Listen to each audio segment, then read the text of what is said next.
네, 오늘은 왕의 시의 음모라는 제목으로요. 에스더기 2장 19절에서부터 23절까지를 우리가 보겠습니다. 우리가 읽기는 21절에서 23절을 읽었지만 우리가 본문 말씀은 19절부터 23절까지를 우리가 보도록 하겠습니다. 에스더기 1장과 2장은요. 왕비에 대한 후보 선발 과정, 그리고 에스더가 새로운 왕비로 간택된 것에 대해서 기록되어 있습니다. 그리고 이제 에스더기 2장 끝부분에서는 에스더의 사촌 오빠인 모르드케가 아하수에스로 왕을 시해하려는 자들의 모의를 발견합니다. 그리고 그것을 왕께 고하지요. 19절에 보게 되면 아하수에스로가 다시 처녀들이 모였을 때 모르드케는 페르시아의 관료로서 왕의 대문에서 직무를 수행하고 있었습니다. 이는 결코 모르드케가 성문을 지키는 문지기였다는 것이 아닙니다. 예전에는요, 그 한 왕국의 주요 대사가 성문 주위의 광장에서 이루어졌기 때문에 모르드케가 왕의 대문에 앉았다는 것은 바로 페르시아의 고위 관료였다는 거예요. 그는 내시였음에도 직책이 높았습니다. 여기서 모르드케는 두 시종장이 왕을 시해하려는 그 음모를 알게 됩니다. 그래서 이것을 막았고요. 이것은 실제 왕의 연대기책에도 기록되어 있는 역사적인 사건으로 되어 있습니다. 근데 만약에 말이죠. 여러분, 이 모르드케가 그 왕의 대문에 근무하지 않았다면 왕을 시해하는 역적 모의를 알 수 있었을까요? 몰랐겠죠. 모르드케가 바로 그 자리에서 그곳에 있었기 때문에 그 시해 현장을 음해하겠다는 것을 그가 알게 됐던 거예요. 자, 이게 우연이었는가를 제가 묻고 있는 겁니다. 이게 우연이었겠는가? 또 다른 면이 있어요. 이 모르드케가요, 바로 이러한 왕을 시해하는 음모를 적발해서 왕께 고했죠. 그런데 그것이 궁중일기에 쫙 기록이 됐어요. 그런데 실질적으로 모르드케에게는 아무런 특혜, 아무런 상도 내려지지가 않았어요. 그냥 지나간 거예요. 그런데 이 연대기책에 기록됐던 게 나중에 말이죠. 하만이 유대인들을 죽이려고 할 때, 또 모르드케를 죽이려고 했을 때에 그때 도리어 왕이 그 연대기책을 가져와라 해서 읽어보고, 와, 모르드케가 이게 참 중요한 일을 했는데 아무런 시상도 하지 않았네. 모르드케를 존귀하게 해야 되겠다. 그렇게 해서 내일 당장 죽는 모르드케를 오늘 들어오게 해가지고 그를 높인 거예요. 어떻게 이런 일이 있을 수가 있겠어요? 이게 우연일까요? 아니, 그러면요, 우리가 이미 다뤘지만 와슈티 왕비가 폐위가 됐잖아요. 그리고 그 자리에 누가 올라왔어요? 에스더가 왕비가 됐잖아요. 이것도 우연의 일치일까요? 이 모든 게 다 유대인들의 멸절되는 것, 그들이 다 죽임을 당하는 것을 이게 좀 다 구원하기 위한 모든 것들이 다 퍼즐 조각처럼 맞춰지고 있는 거거든요.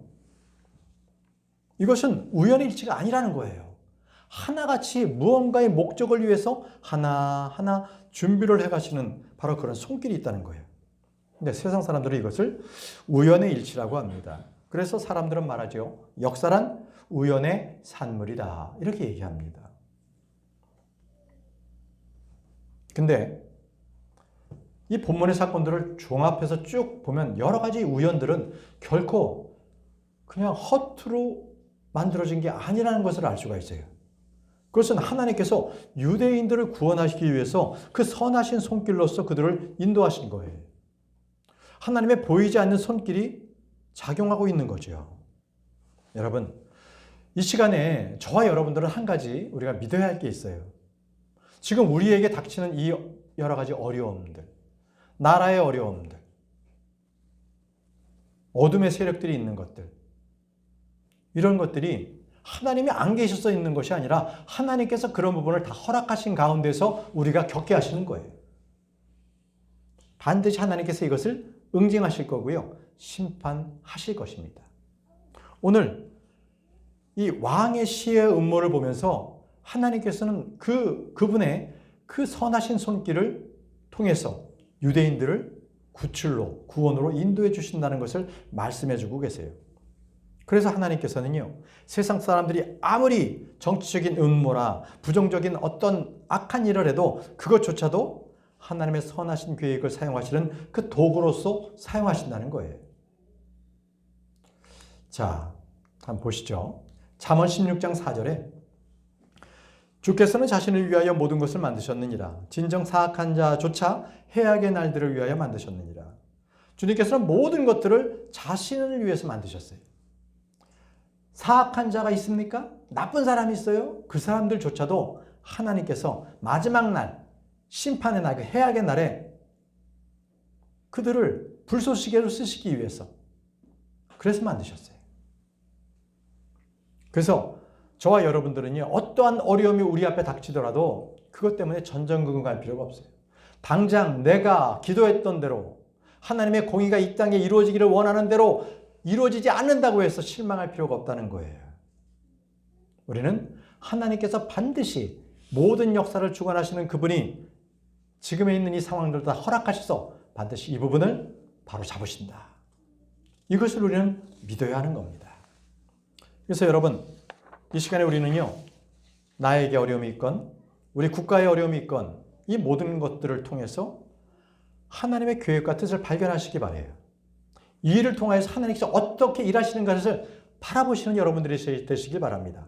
바로 그런 사람들을 하나님께서는 기뻐하십니다. 자, 오늘 본문 말씀 들어가겠습니다. 에스더기 2장 19절입니다. 그리고 처녀들이 두 번째 함께 모였던 그때 모르드케가 왕의 대문에 앉았더라라고 했습니다. 자, 여기 처녀들이라고 나옵니다. 처녀들.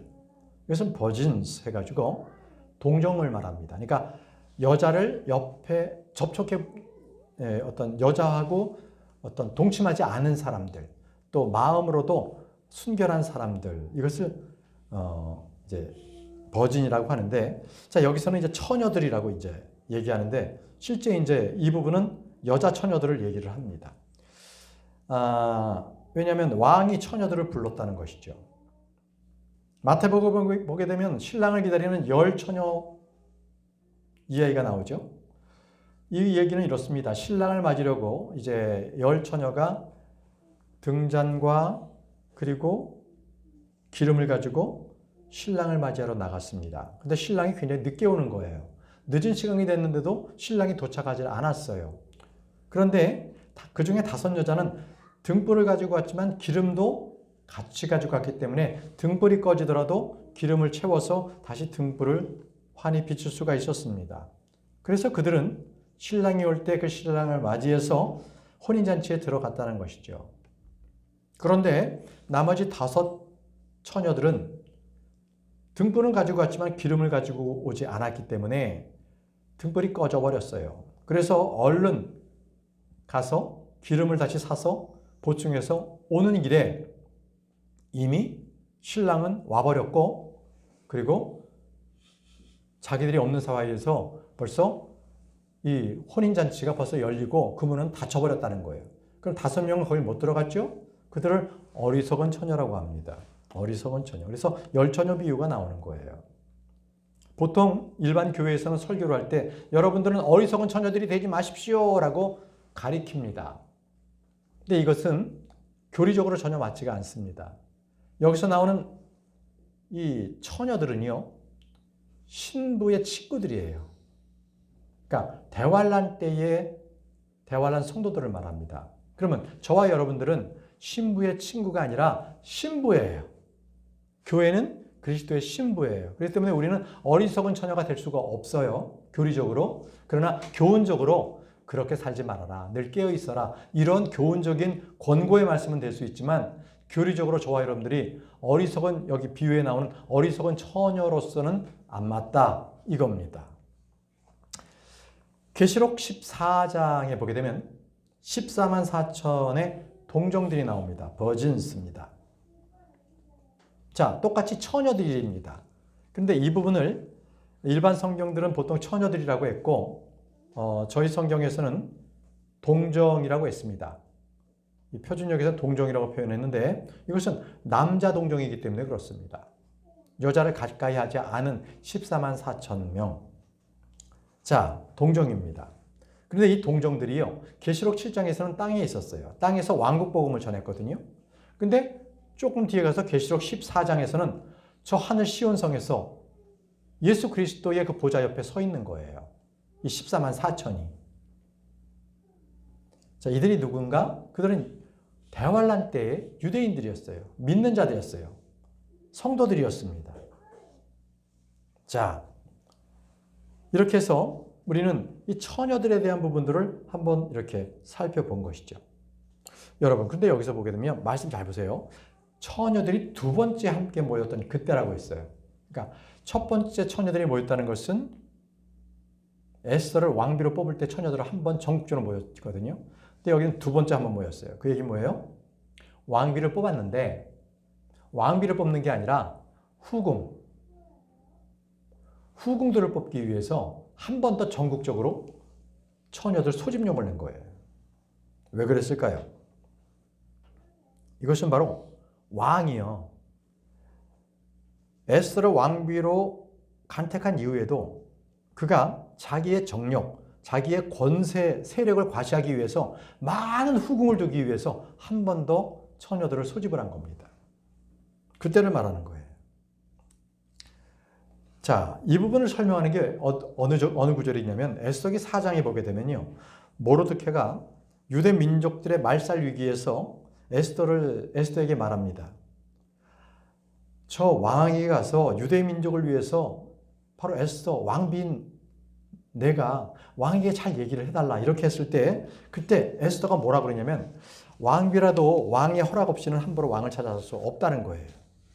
뿐만 아니라 왕에게 찾아갔을 때 왕이 가지고 있는 그 금 황호를, 그 왕호를 내지 않으면 그녀는 거기서 죽게 된다는 거예요. 이 얘기는 뭐예요? 에스더가 왕비가 된 이후에 왕과 지속적으로 잠자리를 하지 않았다는 거예요. 가끔씩 아련할 기회를 가졌다는 것을 얘기하고 있는 겁니다. 그래서 왕은요, 왕궁 내에서 여러 후궁을 둬서 여러 후궁들과 잠자리를 함께 했다는 것을 얘기하고 있는 것입니다.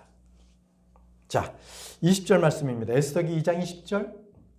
에스더는 여전히 그의 친족도 그의 백성도 알리지 아니하였으니 모르드케가 그녀에게 명한 대로였더라. 이는 에스더가 모르드케의 명령을 마치 그녀가 그의 곁에서 길러졌을 때처럼 실행하였기 때문이라. 자, 모르드케는 에스더에게 자기 친족이나 백성에게 알리지 못하게 했어요. 자기가 유대인이라는 것을. 근데 여기서 한 가지 우리가 특이한 점을 발견하는 것은 왕비가 되는 후보군인데도 불구하고 인적 조사를 전혀 안 했다는 거예요. 에스더가 어떤 가문인지, 유대인인지, 어떤 부류의 사람인지를 전혀 조사하지 않고 왕비로 간택됐다는 거예요. 여러분, 요즘도요, 만약에 어떤 공무원이 되든지 어떤 기관에 일을 할 때도 꼭 신원 조회를 합니다. 이 사람이 어떠한 문제가 있지는 않았는지, 사회적인 문제를 일으킨 사람은 아닌지 이걸 다 조회를 합니다. 그리고 어느 경우에는요, 그 주변 사람들도 다 이렇게 탐문을 해서 그 사람에 대한 평가를 다 조사해요. 그렇게 해서 어떤 기관의 장이 되기도 하거든요. 그런데 에스더는 신원조회가 이루어지지 않았어요. 그렇기 때문에 그 시종장은요, 에스더가 어느 민족인지, 그 친족이 누구인지도 전혀 몰랐어요. 에스더가 모르드케의 그 양녀인지도 전혀 모르고 그렇게 지나갔다는 거예요. 그래서 여러분, 요즘도요, 유대인들 보잖아요. 유대인들이 자기가 유대인이라는 것을 밝히지 않는 유대인들이 굉장히 많아요. 유럽이나 미국에 굉장히 많아요. 그래서 자기 유대인이라고 밝히진 않지만 꼭 미국 사람 같지만 그럼에도 불구하고 그쪽에서 영향력을 펼쳐서 유대인들을 돕는 거죠. 이런 유대인들이 지금도 많이 있다는 거예요. 이처럼 에스더는요, 숨겨진 사람이에요. 전혀 그녀가 어떤 민족의 사람인지를 모르고 그렇게 됐던 거죠. 근데 이건 굉장히 중요한 일이에요. 왜냐하면 만약에 에스더가 철없이 저는 유대인이에요, 히브리인이에요, 이렇게 막 떠벌리고 다녔다면 어떤 문제가 있었을 것 같아요. 하만이 모르드케를 죽이려고 하는 이유가 그가 나에게 경배를 안 했어? 그런데 그가 유대인이야? 안 되겠다. 저 모르드케만 죽이는 것이 아니라 유대인 전체를 다 말살해버려야 되게 이거거든요. 그런데 왕비가 유대인이래. 그럼 누구부터 처치를 해야 되겠어요? 네, 왕비부터, 가장 높이 있는 왕비부터 폐위를 시키든 그녀를 암살하든 이렇게 해야 된다는 거예요. 그렇게 되면 에스더가 자기 민족을 구해낼 수 있는 그 중요한 역할을 할 수 있었겠어요? 없었겠어요? 못해요. 자기가 유대인인데, 벌써 자기가 표적이 돼 있는데 하만이 얼마나 더 아주 구체적으로 그 에스더의 폐위 전략을 썼겠어요. 그죠? 그래서 에스더는 아무것도 못했을 거예요. 그런데 에스더는 모르드케가 말한 대로 전혀 아무 말도 백성에게 알리지 않았다는 거예요. 않았습니다. 그래서요, 저는 이것을 보면서 저와 여러분들이 항상 조심해야 될 거 있어요. 할 수 있는 말도 있지만 되도록이면 항상 우리는 나의 혀와 나의 말을 항상 조심하자는 거예요. 꼭 그것이 누구를 속이지 않는 거니까 괜찮다. 이게 아니라 몇몇 사람들끼리 뭔가 비밀로서 간직하자. 이게 아닙니다. 항상 우리는 이것을 통해서 우리가 해야 될 일을 하지 못하게 될 수도 있다는 것에 생각을 두고 우리가 말을 적게 하자는 거예요. 아끼자는 겁니다. 야고보서 3장 2절에 이는 우리가 모든 많은 것들에 있어서 범죄하기 때문이에요. 왜 범죄합니까? 누구지 말로 범죄하지 않으면. 사람은 말로 먼저 범죄해요. 바로 그 사람은 완전한 사람이 아니요. 능히 온몸도 제어할 수 있느니라. 말을 함부로 하지 않으면, 말이 적으면요, 그 사람은 실수가 적은 사람이에요. 여러분 잘 생각해 보세요. 왜 갑자기 부부싸움을 해요? 갑자기 내가 마음에서 한마디 툭 던졌는데 그게 부부간에 언쟁이 되는 거죠. 회사에서도 마찬가지. 그러니까 말 한마디를 할 때도 굉장히 조심하게. 내가 이 말을 했을 때 혹시라도 영향을 주진 않을까 해서 말을 조심해야 된다는 거예요. 그런 사람이 완전한 사람이라고 성경은 말씀을 하세요. 자, 다시 본문 보시면요. 20장에 후반부에 이렇게 되어 있습니다. 에스더가 모르드케의 명령을 마치 그녀가 그의 곁에서 길러줬을 때처럼 실행하였기 때문이라고 했습니다. 이 얘기는 에스더가 왕비가 되고 난 이후에도 왕비가 되기 전과 같이 똑같이 모르드케의 말을 순종했다는 거예요. 말을 끝까지 잘 들었다는 겁니다. 만약에 그녀가 모르드케의 말을 무시했다면 어떻게 됐을까요? 아마 극단적인 비극적인 일이 나타났을 거예요. 자기가 하나님으로부터 쓰여서 하만의 그러한 악한 계획을 막을 수 있는 것도 막지 못했고, 왜? 자기가 한 말이 있으니까. 내가 유대인이라고 얘기했기 때문에. 이런 것들 때문에 모든 일들이 다 뒤죽박죽 됐을 거예요. 그런데 에스더는 굉장히 사려 깊었습니다. 용기 있는 여인이었어요. 그래서 모르드케의 그 조언을 그녀는 무시하지 않았어요. 그것을 잘 들었습니다. 잘 들었어요. 자, 이것을 통해서 여러분들이 혹시라도 지금이라도 뭔가 존귀한 자리에 있다라고 했을 때 과거의 그 처지를 잊지 마시라는 거예요. 항상 주님의 말씀에 주의를 기울이라는 겁니다. 빌립보서 3장 16절에 그럼에도 불구하고 우리가 이미 도달한 부분에서는 우리가 같은 규칙대로 살아가고 우리가 같은 것을 생각하자. 자, 우리가 어떻게 도달한 부분이 있다면 똑같이 과거에 있던 대로 동일한 규칙대로 살아가라는 거예요. 같은 것을 생각해야지 생각을 교만하게 갖지 말라라는 것입니다. 여러분, 우리가 어떤 일을 이루었다면 끝까지 겸손하시기 바랍니다. 겸손하셔야 돼요. 그랬을 때 주님은 여러분들에게 존귀와 영광을 보존해 주신다는 거예요. 에스더처럼 말이죠. 자, 다음 21절입니다. 21절. 그 당시에 모르드케가 왕의 대문에 앉아있는 동안 왕을 지키던 자들에게 속하는 왕의 시종단들 중 2명인 빅단과 테레시가 경노하여 아하수에스로 왕에게 손을 대려고 모색하였더라. 왕에게 손을 대려고 모색했다는 것은 모반, 역적모의했다는 거예요. 역적모의. 그들이 누구였느냐? 바로 왕의 시종장들. 그러니까 왕의 명령을 집행하는 집행관들인데 그들의 이름이 빅단과 테레시였어요. 자, 그들이 이제 암살 계획을 지금 꾸미고 있는 거예요. 여러분, 이 역사적으로요, 왕을 신하가 죽인 예는 참으로 많습니다. 우리나라 같은 경우 보게 되면 고려시대 때의 공민왕이 그랬습니다. 공민왕은 명나라와 친하는 친명 정책을 썼는데 그 측근들인 이 대신들은 원나라하고 같이 잘 지내야 된다 해가지고 친원파들이었어요. 그래서 그 측근들, 그 신하들에 의해서 죽임을 당한 것이 바로 공민왕입니다. 자, 이 세상적으로도요, 어느 나라나 이 군대를 통해서 혁명이나 반란보다는 내부에 의해서 자기 가족들이나 친족들이나 아니면 부하들에 의해서 죽은 왕들이 상당히 많이 있습니다.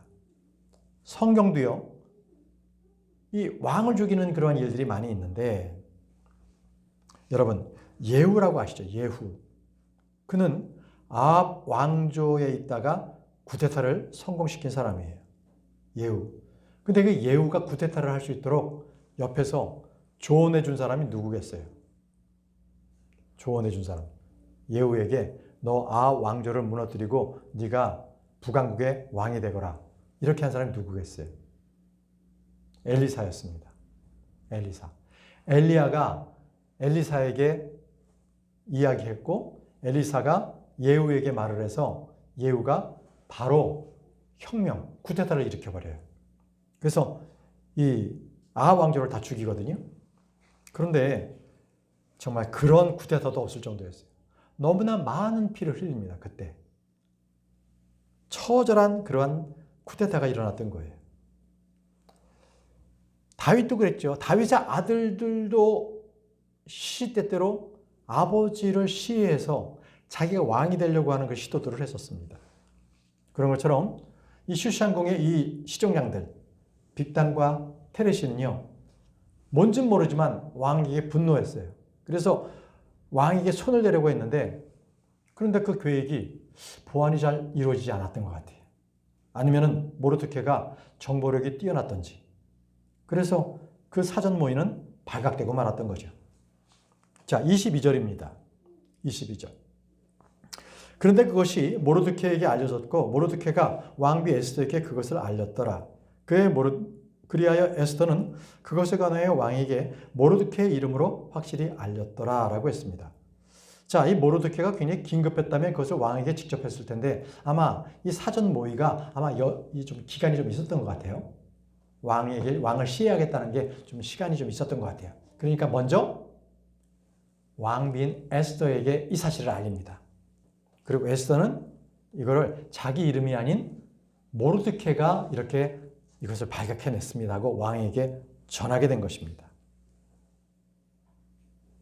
자, 여기서 보게 되면 왜 모르드케는 자기가 직접 왕에게 보고하지 않고 왕비를 통했을까?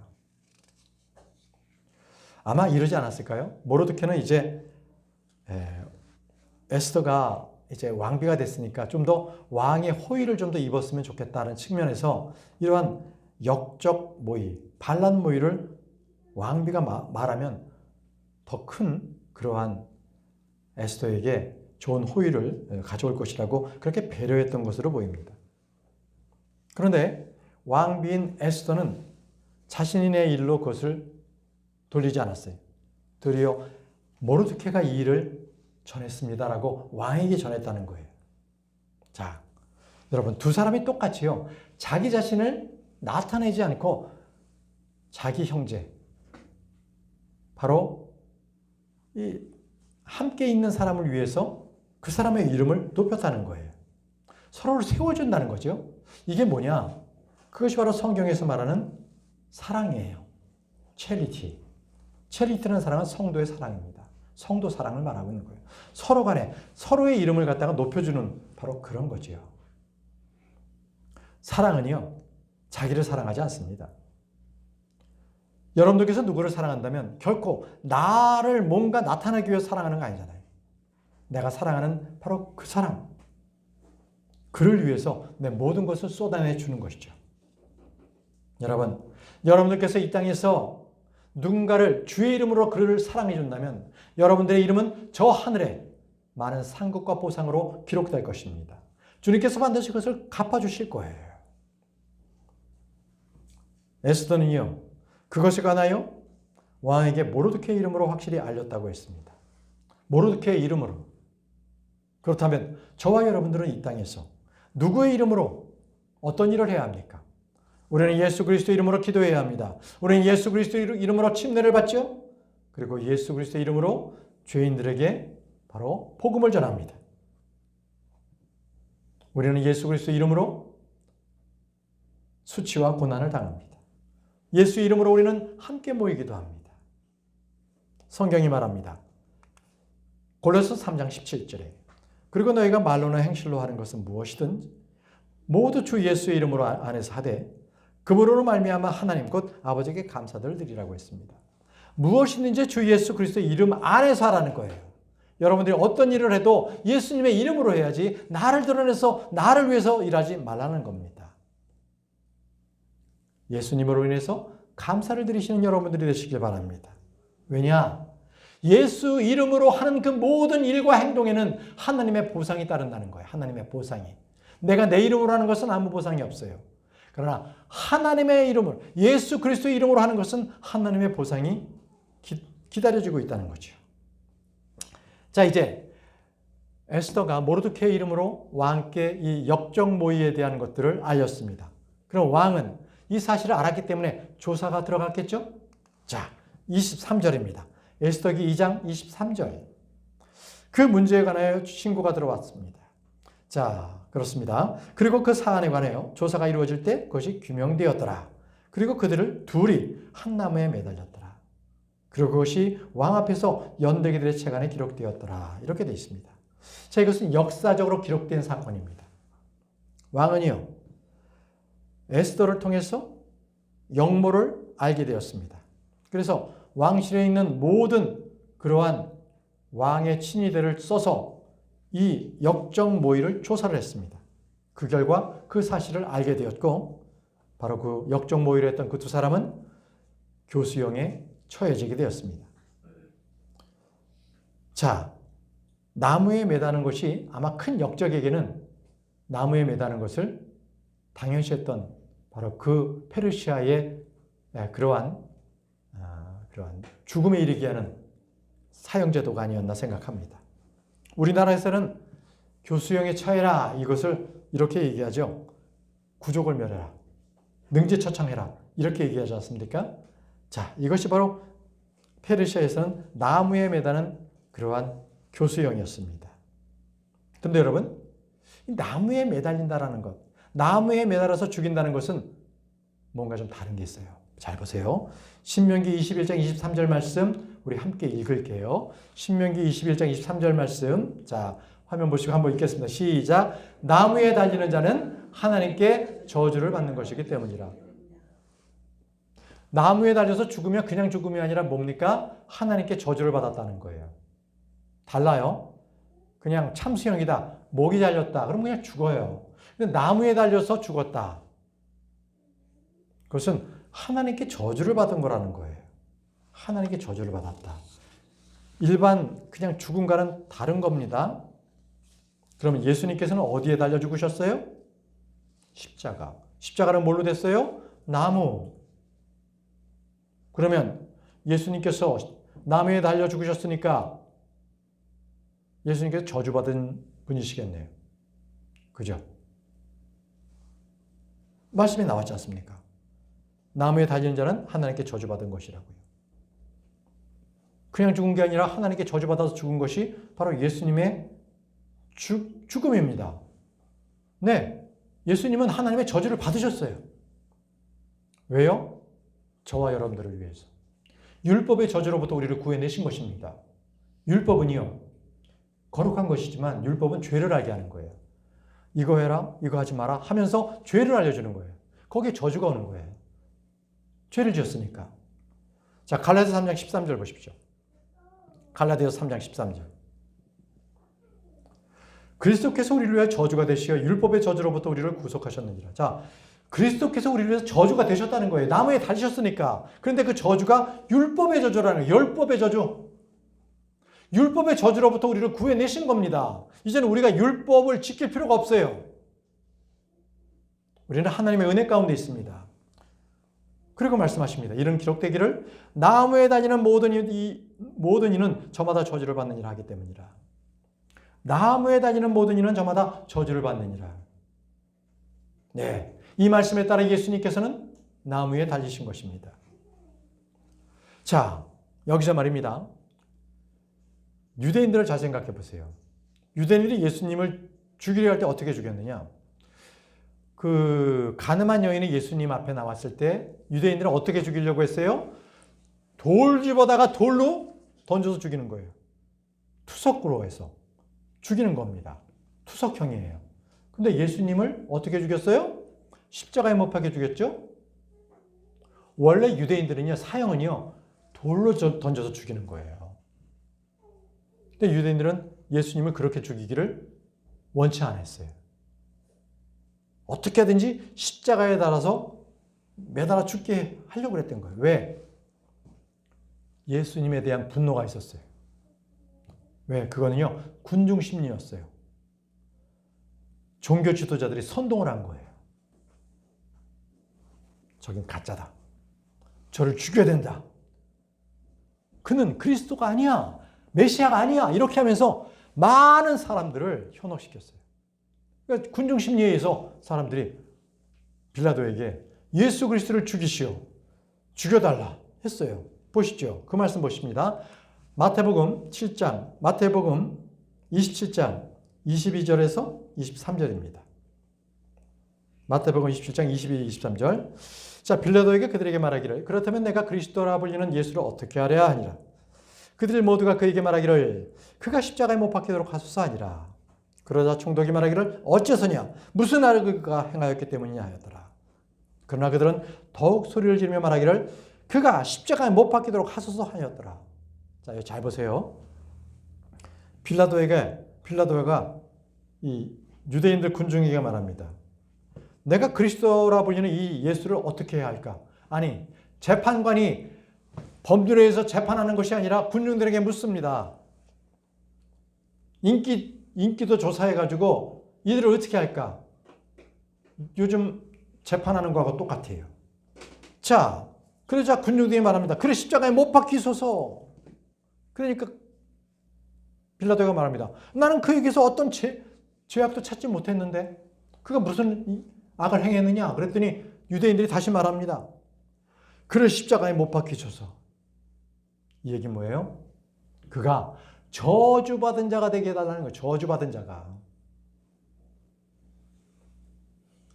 율법에 따른 저주를 바로 예수 그리스도 바로 그가 저주받은 자로 그렇게 죽게 해달라는 거예요. 그 얘기 뭐예요? 다시는 예수 그리스도가 하나님의 아들이라는 것을 추종하는 자가 없게 하기 위해서 그는 저주받은 자라는 거예요. 그는 하나님의 기름 부음 받은 자가 아니라는 겁니다. 저주받은 자에게 사람이 따라갈 일은 없잖아요. 그가 십자가에 달렸을 때 바로 그 순간에 그는 하나님께로부터 복을 받는 사람이 아니라는 거예요. 이제 유대인들은 완전하게 예수 그리스도는 하나님께서 보내신 하나님의 아들이 아니었고 사람의 아들이 아니었고 메시아가 아니었고 기름 부은 자가 아니라는 것을 온 천하에 공개하겠다는 것입니다. 그것이 바로 십자가에서 죽는 십자가형이었습니다. 여러분, 그러나 예수님은요 이미 당신께서 십자가에 달리실 것을 아셨어요. 그래서 공생기간 동안에 눈의 제자들에게 말씀하셨어요. 나는 십자가에 달린다. 그럴지라도 내가 너희들을 위해서 외롭게 놔두지 않을 거야. 위로자를 보내줄 거야. 내가 십자가에 달려서 죽을지라도 너희들은 걱정하지 마. 주님께서 함께 하실 거니까 염려하지 말거라. 이렇게 계속적으로 얘기를 하셨던 것입니다. 여러분, 이제 아셨죠? 왜 예수님께서 나무로 된 십자가에 달리셨는지. 그것은 우리를 위해서 죄와 저주를 다 담당하셨기 때문에 그렇습니다. 자, 다시 23절 말씀 보겠습니다. 에스더기 2장 23절. 그리고 그것이 왕 앞에서 연대기들의 책 안에 기록되었다라고 했습니다. 자, 왕 앞에 연대기들의 책에 기록되었다. 자, 이 모르드케는요, 국가에서 가장 중요한 반역 사건을 적발했어. 그걸 왕에게 고했는데 아무런 보상도 받지 못했던 겁니다. 그저 왕들의 연대기 책 안에 기록만 되고 끝났습니다. 저는 이걸 보면서 어쩌면은요, 바로 이 모반을 일으켰던 이 두 시종장들도 왕에게 적절한 대우를 못 받았기 때문에 그렇지 않았나 이렇게 생각을 해보기도 합니다. 그러면 모르드케는 어떻게 했습니까? 그가 당장 보상을 받지 못했지만 그것 때문에 실망하거나 왕에 경노했거나 그러지 않았다는 거예요. 여러분, 저와 여러분들이 예수 그리스도 우리 주님을 위해서 일을 했다 할지라도 당장에 우리에게 보상이 주어지지 못할 수 있습니다. 도리어 저 하늘에 우리의 이름에 우리의 보상이 쌓여 있는 거지요.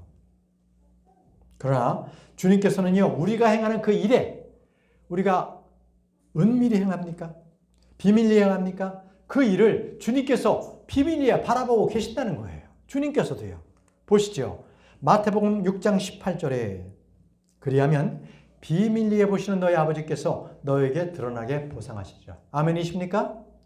우리가 비밀리에 하는 모든 일을 우리 주님께서는 보세요. 그렇기 때문에 사람들에게 나타나지 않아도 됩니다. 도리어 주님만 바라보시도록 비밀리에 나를 바라보시는 주님을 우리가 항상 의식하고 좋은 일을 행하시기 바랍니다. 주님께서 바로 우리에게 보상해 주신다는 거예요. 보상해 주신다. 자, 갈라디아서 6장 9절에는요. 그런즉 우리가 잘 행하는 가운데 지치지 말자. 만일 우리가 기진하지 아니하면 적합한 시기에 우리가 거둘 것이기 때문이라고 말씀하셨어요. 지금 당장 내가 좋은 공적을 세웠는데 그 공적에 대해서 합당한 뭔가 보상을 받지 못했다고 할지라도 여러분 그것 때문에 실망하지 마세요. 그것 때문에 기진하지 마시기 바랍니다. 주님께서 우리에게 말씀하세요. 반드시 그것을 너희가 거둘 것이라고 말씀을 하십니다. 그것도 적합한 시기에 우리는 주님으로부터 인정받습니다. 보상을 받습니다. 이제 말씀을 정리하겠습니다. 모르드케는요, 자기의 생명을 걸고서 바로 역적 모의를 했던 빅단과 테레시를 왕에게 알려서 그 충성심을 보였습니다. 그러나 정작 그에게 돌아온 것은 아무것도 없었어요. 에스더가 일부러 모르드케의 이름을 거명하면서까지 왕에게 알렸지만 그러나 그의 충성심은 아무런 보답을 받지 못했습니다. 그러나 여러분 성경 어디에도 그 이후에 모르드케가 그것으로 실망해서 왕에게 대적했더라. 그가 굉장히 기분이 나빴더라. 이런 기록은 없습니다. 그는 여전히 왕에게 충성을 했습니다. 성도 여러분, 저와 여러분들이 바로 주목해야 될 것은 이것입니다. 우리가 하나님 앞에서나 직장이나 가정에서 사람들에게 우리가 하나님 보시기에 항상 기뻐한 일을 했음에도 불구하고 정당한 대우나 사람들의 관심을 받지 못했다 할지라도 실망하지 마시기 바랍니다. 거기에서 우리가 뭔가 유익을 얻으려고 생각하지 마시기 바랍니다. 주님께서는 분명히 우리의 노력, 우리의 행위를 반드시 갚아주시는 분이십니다. 여러분, 저와 여러분들은 사람들에게 인정받는 것이 아니라 하나님 앞에서 인정받는 그런 존귀한 사람들이 되기를 바랍니다. 그러기 위해서는 우리는 반드시 갚아주신다는 그 신실하신 하나님을 의지하십시오. 그리고 끝까지 주님께 충성해서 주님께서 기뻐하시는 저와 여러분들이 되시기를 바랍니다. 다 같이 기도하고 마치겠습니다.